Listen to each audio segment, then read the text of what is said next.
hermanos, por diversas razones, yo tomé la decisión de cambiar mi plan de predicación en la mañana. Y les pido por favor que vayan conmigo al Evangelio de Lucas. Lucas capítulo 14. Lucas capítulo 14, y vamos a leer a partir del versículo 15. Dice así la palabra de Dios. Oyendo esto, uno de los que estaban sentados con él a la mesa le dijo: bienaventurado el que coma pan en el reino de Dios. Entonces Jesús le dijo: un hombre hizo una gran cena y convidó a muchos. Y a la hora de la cena envió a su siervo a decir a los convidados: venid, que ya todo está preparado. En aquellos días primero se enviaba un siervo que invitaba al banquete: el sábado tal, en la casa del Señor tal, habrá una cena y usted está formalmente invitado. Pero el sábado en la mañana, el día del banquete, los siervos eran enviados de nuevo a recordar la invitación. Y eso es lo que está pasando aquí. Y a la hora de la cena envió a su siervo a decir a los convidados: venid, que ya todo está preparado. Y todos a una comenzaron a excusarse. El primero dijo: he comprado una hacienda y necesito ir a verla, te ruego que me excuses. Otro dijo: he comprado 5 yuntas de bueyes y voy a probarlos, te ruego que me excuses. Y otro dijo: acabo de casarme y por lo tanto no puedo ir. Vuelto el siervo hizo saber estas cosas a su señor, y entonces, enojado, el padre de familia dijo a sus siervos: ve pronto por las plazas y las calles de la ciudad y trae acá a los pobres, los mancos. El texto griego, y esto es muy importante, dice los lisiados, los cojos y los ciegos. Y dijo el siervo: Señor, se ha hecho como mandaste y aún hay lugar. Dijo el Señor al siervo: ve por los caminos y por los vallados y fuérzalos a entrar para que se llene mi casa, porque os digo que ninguno de aquellos hombres que fueron convidados gustará mi cena. ¿Qué tenemos aquí? Tenemos una parábola. ¿Y qué es una parábola? Bueno, la palabra parábola viene del griego para, que significa lado de, volé, que significa echar. Es algo que se coloca detrás de otra cosa para compararla. Una parábola es una historia a través de la cual el Señor, a manera de comparación, quiere darnos una lección espiritual. Ahora, yo quiero advertirle algo a los miembros de Iglesia Bíblica del Señor Jesucristo y a todos los cristianos que están aquí, porque fácilmente nosotros podemos escuchar esta parábola y pensar: ay, qué bueno, el pastor va a traer hoy un mensaje evangelístico. Bueno, si lo que tú quieres decir es que yo voy a estar predicando el evangelio, tienes razón, pero este mensaje es para ti, así como para todas las personas que están aquí. Pero por favor, no se desintonicen. Este es un mensaje del evangelio para ti, como para todos los que están aquí. ¿Cuál es la enseñanza o la historia que Cristo nos relata aquí? Bueno, que un hombre que evidentemente era rico, porque dice que hizo una gran cena y que invitó a muchos. Últimamente, cada vez que se lee una invitación a bodas, se dice: hermanos, aquellos que recibieron la invitación son los que pueden ir a la recepción. Y ustedes entienden, las cosas no están como para hacer una recepción muy grande, porque una recepción grande cuesta dinero. Así que evidentemente este hombre era rico, hizo una gran cena e invitó a muchas personas. Ahora, también era un hombre bueno. Él quería que la gente participara de su cena. Él quería que más y más personas pudieran beneficiarse del banquete. Pero cuando llegó el día de la cena y los siervos comenzaron a avisar a los convidados que ya la cena estaba preparada, todos comenzaron a presentar excusas. Y el dueño de la casa, el amo, el hombre que había preparado la cena, enojado, le dijo a sus siervos: vayan a las plazas, a las calles de la ciudad, para que traigan a otro grupo de personas a participar de su cena. Y aquellos que fueron originalmente invitados no tendrán ese privilegio. Eso es básicamente la historia. Ahora, ¿qué nosotros podemos aprender de esta historia? Yo quisiera traer a vuestras mentes y corazones, mostrarles tres cosas que yo veo aquí en este pasaje. Y la primera es la naturaleza del reino que Cristo vino a ofrecer. Noten que en el versículo 15, cuando Cristo viene hablando en el pasaje anterior acerca del reino, alguien le dice: bienaventurado el que coma pan en el reino de Dios. Así que definitivamente Cristo está hablando aquí de su reino. Y Él nos presenta a través de esta parábola, a través de esta historia, cuál es la naturaleza de su reino. Y hay al menos dos ideas aquí que vienen de inmediato a nuestras mentes por el hecho de que Cristo compare su reino con un banquete, que es la palabra original que aparece aquí, un banquete. La primera idea que viene a nosotros es la de una celebración gozosa. La figura de un banquete nos habla de una celebración, nos habla de una celebración y de gozo. Cuando usted es invitado a un banquete, no es con el propósito de calmar su hambre, ¿verdad que no? Ese tipo de celebraciones, ese tipo de banquetes nos habla de gozo, nos habla de fiesta. Allí se comparte alegremente con los demás invitados. Las comidas que se sirven suelen ser muy deliciosas. Bueno, hermanos, esa es la imagen que Cristo quiere poner en nuestras mentes al pensar en el reino de Dios. Un banquete, una fiesta, una celebración. El salmista David lo describe de esta manera: cuán preciosa, oh Dios, es tu misericordia. Por eso los hijos de los hombres se amparan bajo la sombra de tus alas. Y escuchen otra vez la idea del banquete: serán completamente saciados de la grosura de tu casa. Tú los abrevarás con el torrente de tus delicias. No un chorrito, el torrente de tus delicias, porque contigo está el manantial de la vida, en tu luz veremos la luz. Mi hermano, ¿cómo tú te imaginas la vida en el cielo? ¿Cómo tú te imaginas la vida en el reino de Dios? Por eso es que este hombre que dio inicio a la parábola, o dio pie a la parábola, dice: bienaventurado el que coma pan en el reino de Dios. Bienaventurado el que pueda participar de esa fiesta. En otro lugar el Señor compara el reino de Dios con una fiesta de bodas. En Mateo 25, en la parábola de los talentos, dos veces Cristo se refiere al reino como el gozo de tu Señor. Wow, qué hermosa frase. Entra en el gozo de tu Señor. El reino de Dios es un lugar de gozo, es un lugar de alegría. Dice Cristo: yo he venido para que tengan vida y para que la tengan en abundancia. Si yo sé que hay cristianos que parece que están medio vivos o medio muertos, no sé exactamente cómo describirlos, pero no es por culpa del cristianismo, es por culpa de su cristianismo, porque ellos no están disfrutando a Cristo y la salvación que hay en Cristo como deberían hacerlo. Muchas personas no pueden imaginarse el reino de los cielos como un lugar lleno de gozo y de alegría. No pueden.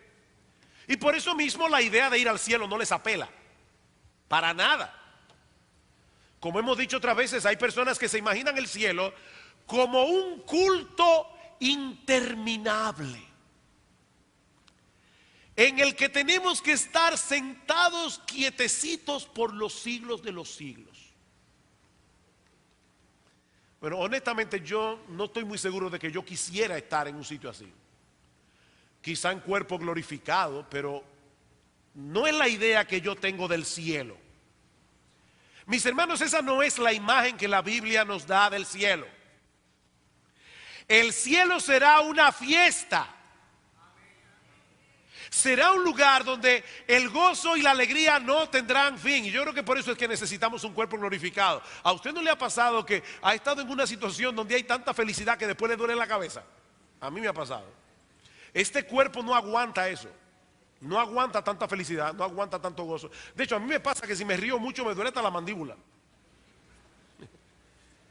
Y el cielo es un lugar de eterna felicidad, es un lugar de eterno gozo, es un lugar de eterna alegría. Hermanos, allí disfrutaremos de una comunión ininterrumpida con Dios.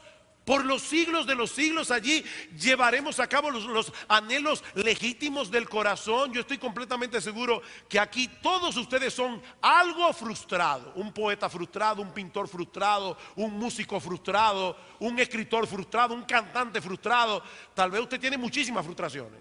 Yo tengo varias. Me hubiera encantado ser músico. Me hubiera encantado ser director de orquesta. Pero ni soy músico ni soy director de orquesta. Yo tengo planes para cuando llegue al cielo. Pienso estudiar música en el cielo. Y hasta tengo el maestro y todo. Le voy a pedir a Johann Sebastian Bach que me enseñe. Hermanos, el cielo no es un lugar etéreo.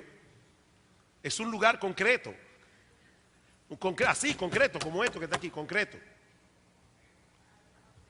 Y allí no habrá frustración,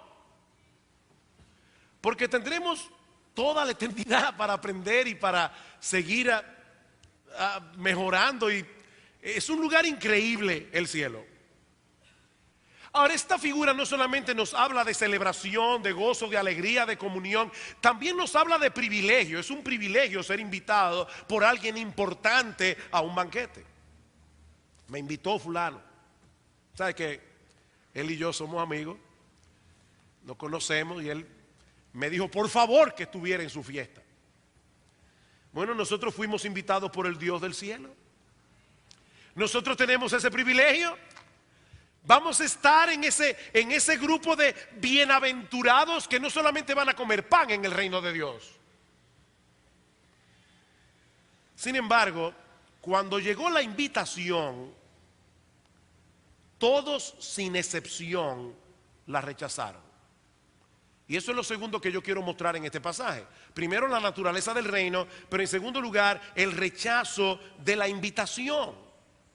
El rechazo de la invitación. Y cuidado, hermanos, porque al leer esta parábola, rápidamente podemos llegar a la conclusión de que 3 personas rechazaron. Y eso no es lo que el texto dice. El texto dice que todos la rechazaron. Y Cristo da 3 ejemplos del tipo de excusas que pusieron. Pero lean el versículo 16. Entonces Jesús le dijo: un hombre hizo una gran cena, convidó a muchos, y a la hora de la cena envió a su siervo a decir a los convidados: venid, que ya todo está preparado. Y todos a una comenzaron a excusarse. No fueron 3 que se excusaron, nadie fue. Hermano, ¿ustedes se imaginan eso? Un banquete todo preparado. Este hombre hizo un esfuerzo, hizo una inversión para alegría, para el deleite de sus convidados. Y todos comenzaron a decir: yo no puedo ir. ¿Y qué excusas? Versículo 18.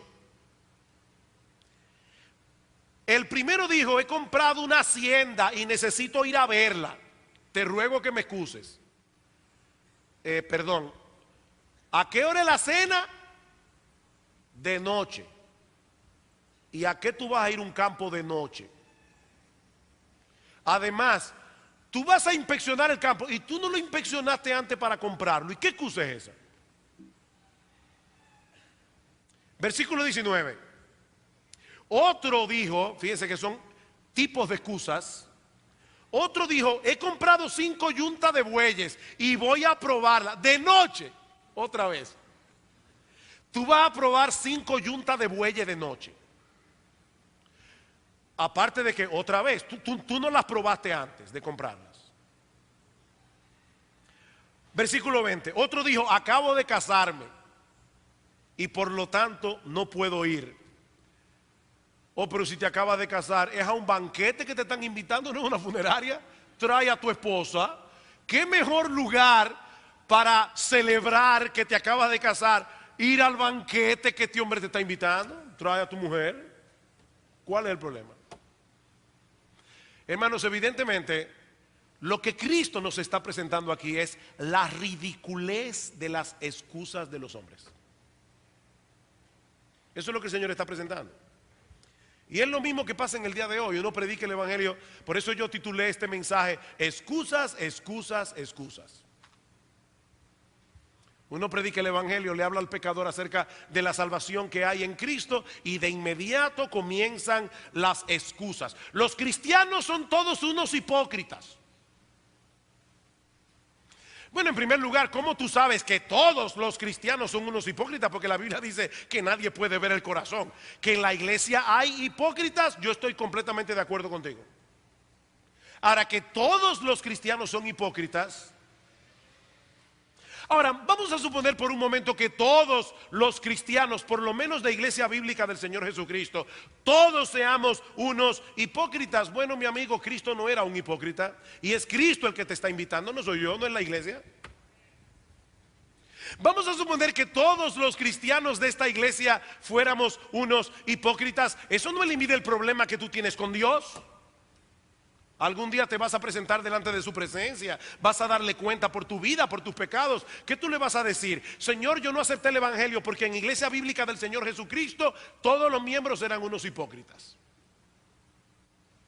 ¿Tú crees de verdad que el Señor va a aceptar esa excusa? No, el problema mío es, pastor, que yo tengo planes de gozar mi vida ahora para convertirme después. Eso es como el niño que está en la clase de escuela dominical, están hablando acerca del rico y Lázaro, y entonces la maestra pregunta, niños,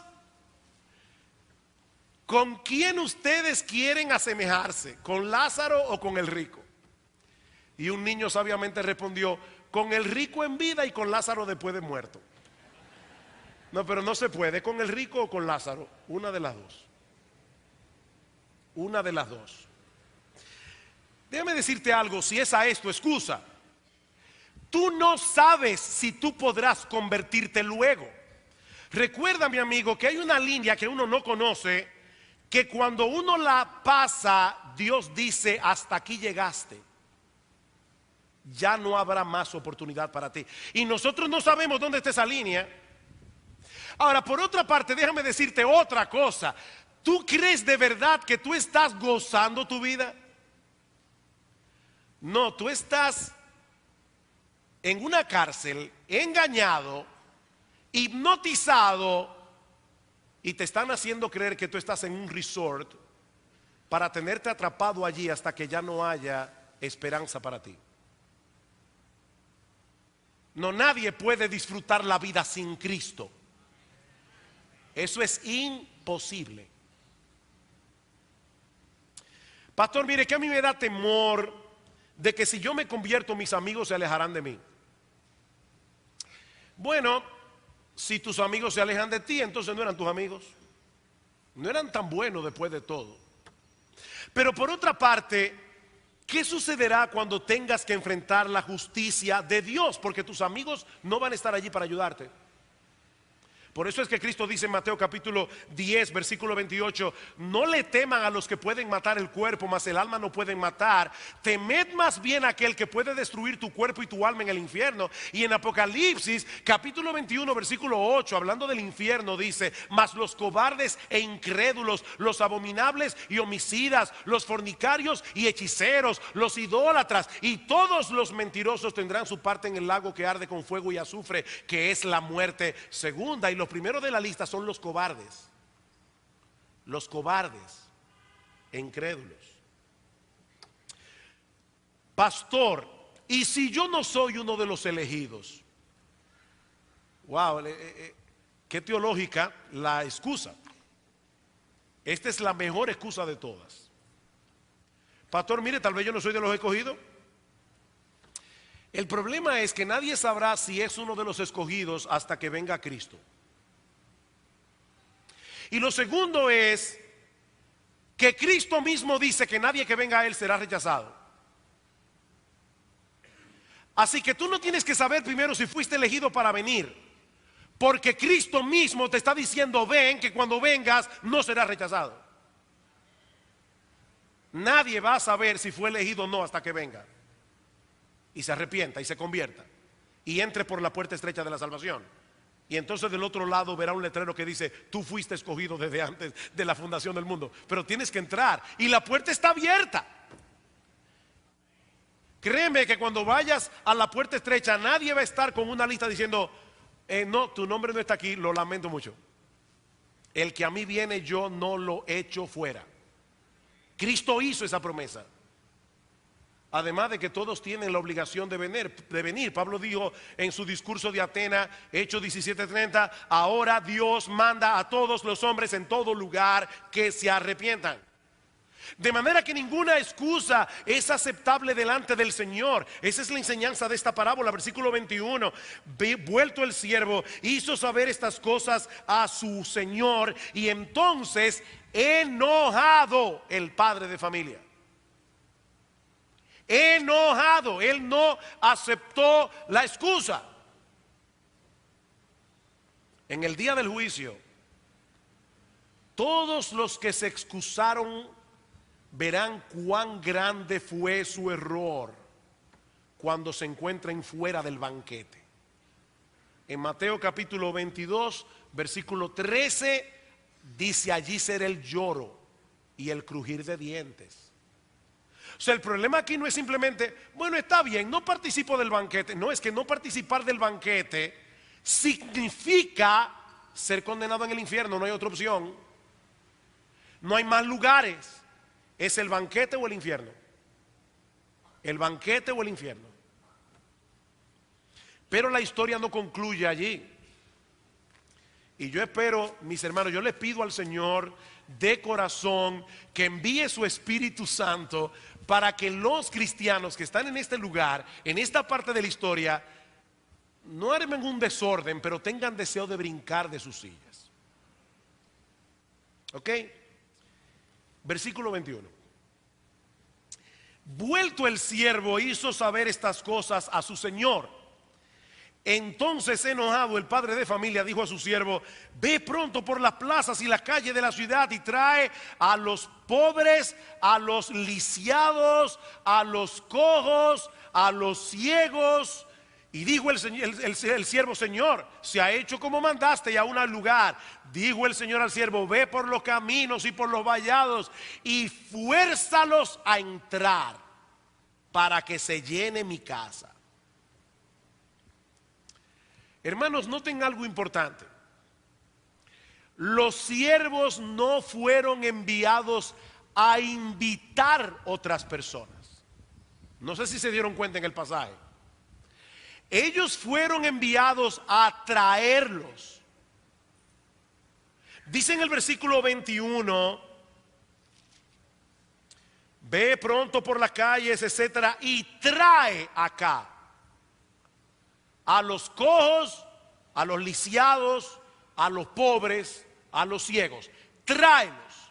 Y cuando el siervo le dice: Señor, todavía hay lugar, fuérzalos a entrar. Fuérzalos a entrar. De hecho, mis hermanos, ninguna de las personas que estos siervos trajo al banquete podían venir por sí mismas. Los pobres. En aquella cultura, un pobre nunca se sentiría bienvenido en la casa de un hombre rico. Más aún, probablemente no iba a tomar en serio la invitación porque no se lo iba a creer. Y los demás, los lisiados, no podían caminar.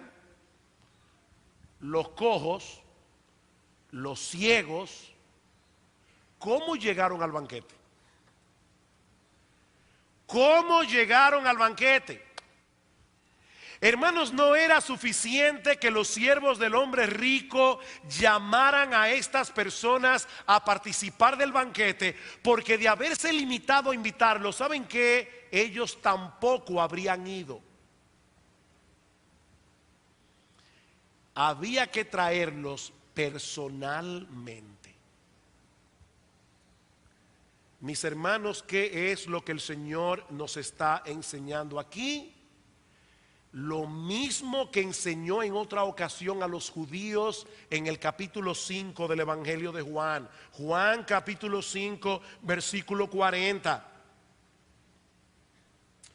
Luego de haber dicho, escudriñad las escrituras porque a vosotros os parece que en ellas tenéis la vida eterna y ellas son las que dan testimonio de mí, dice el Señor, y no queréis venir a mí para que tengáis vida. ¿Cuál es el problema? ¿Por qué todas esas excusas? Porque el hombre no quiere venir a Cristo. Pero ¿por qué el hombre no quiere venir a Cristo? Porque está muerto. Noten otra vez el texto. No queréis venir a mí para que tengáis ¿qué? Vida. Nadie tiene vida a menos que venga a Cristo. Pero no quiere venir a Cristo porque no tiene vida. Qué paradójico. Todos los hombres sin Cristo están muertos. El Señor fue muy claro en el huerto del Edén cuando le dijo a Adán y Eva: de todo árbol del huerto podrás comer, mas del árbol de la ciencia del bien y del mal no comerás, porque el día que de él comieres ciertamente morirás. Y el texto hebreo dice: muriendo morirás. ¿Murieron físicamente Adán y Eva ese día? No, pero murieron en varios sentidos. En primer lugar, murieron legalmente. Murieron legalmente en el mismo instante en que Adán y Eva comieron del fruto prohibido. En ese mismo momento fueron condenados a muerte, con una sentencia pendiente. Aquí en este país no hay condena de muerte, lamentablemente, no hay pena capital. Pero saben que en esos países donde hay pena capital, cuando una persona ya es condenada por un juez, inmediatamente se pronuncia la sentencia. Ese individuo es un muerto en vida. Él no puede votar, él no puede heredar, él no puede firmar ningún papel legal. Ante los ojos del Estado ya él está muerto. Y lo que la Biblia dice es que el pecador ya está muerto. El pecador ya tiene una sentencia de muerte sobre él. Por eso es que dice en Juan capítulo 3 versículo 18: el que en él cree no es condenado, pero el que no cree ya ha sido condenado, porque no ha creído en el nombre del unigénito Hijo de Dios. No es que va a ser condenado, es que ya ha sido condenado. Así que el pecador está muerto legalmente delante de Dios, no tiene derechos. Es una persona que está físicamente viva, pero esperando su sentencia. Pero en segundo lugar, el hombre también está muerto espiritualmente. Espiritualmente, en el momento que Adán y Eva pecaron, su mente, su voluntad, sus afectos quedaron imposibilitados de tornarse a Dios naturalmente. El hombre natural, 1 Corintios capítulo 2 versículo 14, no recibe las cosas que son del Espíritu de Dios, no las puede entender. El hombre por sí mismo no se va a inclinar hacia Dios. Y por último, el hombre también tiene sobre su cabeza una muerte eterna, porque será condenado eternamente en el infierno a estar separado de Dios por los siglos de los siglos. El pecador está muerto, y un muerto no puede aceptar la invitación a un banquete. Alguien puede pensar que si esa es la condición del pecador, entonces nosotros somos criaturas inocentes en manos de un Dios cruel que nos está pidiendo que hagamos algo que Él sabe de antemano que nosotros no podemos hacer. Eso es lo que parece, ¿verdad? Oye, pero qué Dios más cruel. O sea, Dios le está diciendo al pecador: vengan y disfruten del banquete, cuando Él sabe de antemano que Él está en el cementerio hablándole a un grupo de muertos que no pueden aceptar su invitación. ¿Y qué Dios es ese? Lo que pasa es que la impotencia de la que estamos hablando aquí es una impotencia muy particular. Yo lo he dicho otras veces, si yo le pido a un niño de 5 años que salte una verja de 2 metros, o de lo contrario yo lo voy a castigar severamente, yo estaría siendo cruel, porque ese niño no tiene la capacidad física de dar ese salto. Eso es cruel. Pero ese no es el tipo de impotencia de la que estamos hablando aquí. Déjenme ilustrárselo de esta manera. Imagínense, lo que voy a decir es cruel, que tú le dices a una madre que tiene a su niño de 5 meses cargado en el brazo: apuñala a tu hijo, métele un puñal en el corazón, mátalo. Esa madre te va a decir: yo no puedo hacer eso, ¿verdad que sí? Que tú no puedes hacer eso. Claro que tú puedes. Mira, el cuerpo del niño es muy débil todavía. Tú tienes la fuerza física para apuñalearlo. Y créeme, el niño no se va a defender. Claro que tú puedes apuñalearlo. ¿Qué te va a decir la madre? No, yo no puedo. Ella físicamente puede, pero no puede. Este es otro tipo de impotencia, ¿verdad que sí? Es una impotencia moral. Esa es la impotencia del pecador. No es una impotencia física. Es la impotencia del individuo que me odia con todas las fuerzas de su corazón. Un individuo que quiere verme muerto, y yo voy a su casa y le digo: por favor, me estoy muriendo de hambre, dame un plato de comida. Y él me dice: yo no te lo puedo dar porque te odio con cada fibra de mi ser. Es otro tipo de impotencia. La razón por la que el pecador no quiere venir a Cristo es una impotencia moral que lo hace más culpable. Es porque él no quiere a Dios. Es porque él quiere seguir en su pecado. Es porque él no ama a Jesús. De manera que si alguien va a aceptar la invitación del banquete, Dios tiene que hacer algo primero. Dios tiene que cambiar su naturaleza. Dios tiene que tornar su voluntad. Por eso es que dice en Filipenses capítulo 2, versículos 12 al 13, que Dios es el que en vosotros produce el querer como el hacer por su buena voluntad. Dios tiene que hacer algo primero. Dios no nos fuerza desde afuera para que entremos en su banquete. Dios nos transforma desde dentro, cambiando nuestra naturaleza, libertándonos de la esclavitud del pecado. Pero ¿saben para qué? Para hacernos más libres. ¿Quién es más libre?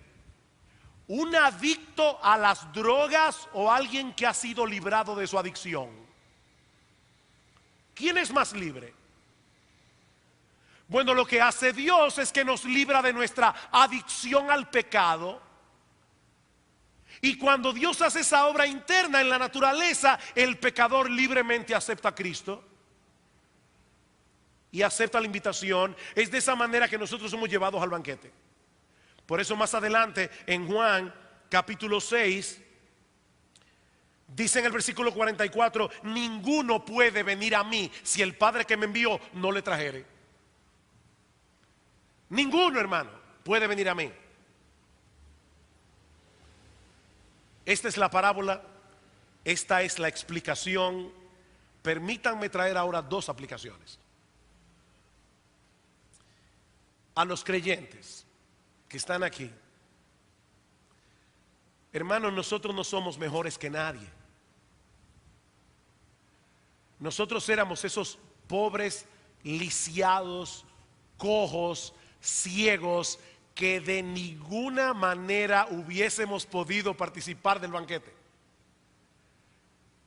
Pero Dios, en su bondad, en su amor, en su misericordia, sabiendo de antemano que ninguno de nosotros iba a querer, sabiendo de antemano que todos nosotros lo íbamos a odiar, sabiendo de antemano que todos nosotros íbamos a poner excusas para participar en el banquete, Dios, en su amor y en su misericordia, desde antes de la fundación del mundo, escogió por nombre a un grupo inmenso de personas de todo pueblo, de toda tribu, de toda lengua, de toda nación, y entre esos nombres estaba el tuyo.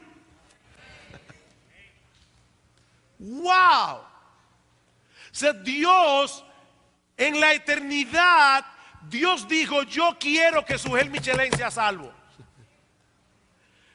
Señor, ¿y por qué si Sujel Michelén es tan depravado, es tan pecador, es tan indigno como cualquier otra persona?